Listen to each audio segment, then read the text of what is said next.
আসসালামু আলাইকুম সবাইকে। ভিডিও দেখাতে চাচ্ছি, ভিডিওর মাধ্যমে পুরা চট্টগ্রামের সিটির মধ্যে থেকে আমি যে বিল্ডিং গুলো দেখাচ্ছি শুনেন।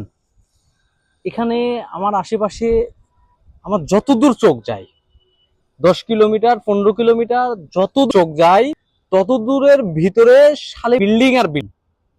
মানে আমি একটা বিল্ডিং আছি, দোতলা বিল্ডিং এর সাথে আমি যতদূর আমার চোখ কিলোমিটার মিটার যদি আমি দিকে থাকা তো বিল্ডিং আর এটা গ্রাম ফুল ছিঁড়ে মেডিকেল আছে না, এই মিটারের এই মেডিকেল অবস্থিত। আমি এখানে স্নান করতেছি।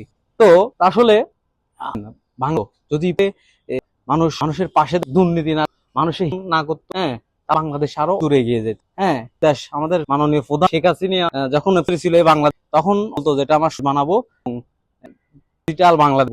হ্যাঁ, তো ডিজিটাল আপনি ওখানে শুধু উনি ছিল এরকম না, করবেন যে কিছু বিল্ডিং একতলা দুই কাউকে কাউকে ভেঙে বড় হইতে চাই, যদি সহজে হইতো তাহলে সমান ভাবে চিন্তাধারা কিন্তু আরো অনেক যেত।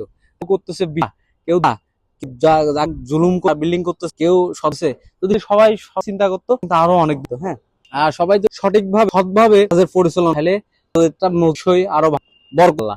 আমি বুঝাইতে যে বিয়াতে আমার তুলো দরকার নাই, আমার এই দেখাতে যাচ্ছে এটুকু আমার চোখ শুধু বিল্ডিং। তাহলে আমি এখন অবস্থান করতেছি আপনার শহরে তো অনেক বড় হবে। হ্যাঁ, আমাদের গরিব না, কিন্তু নীতি করে, রিক্সা লাগে না, বড় হইতে ভালোভাবে বিখ্যাত, ও আসলে স্বাবলম্বী হইতে এই বিষয় এরকম টাকা আছে যাদের তাদের নাই তাদেরকে কেউ দেখে, যাদের টাকা তাদেরকে কেউ না। আসলে আজকে বাংলাদেশের মানুষের অবস্থা এটাই আর কি। দেখেন এখন অনেক বিল্ডিং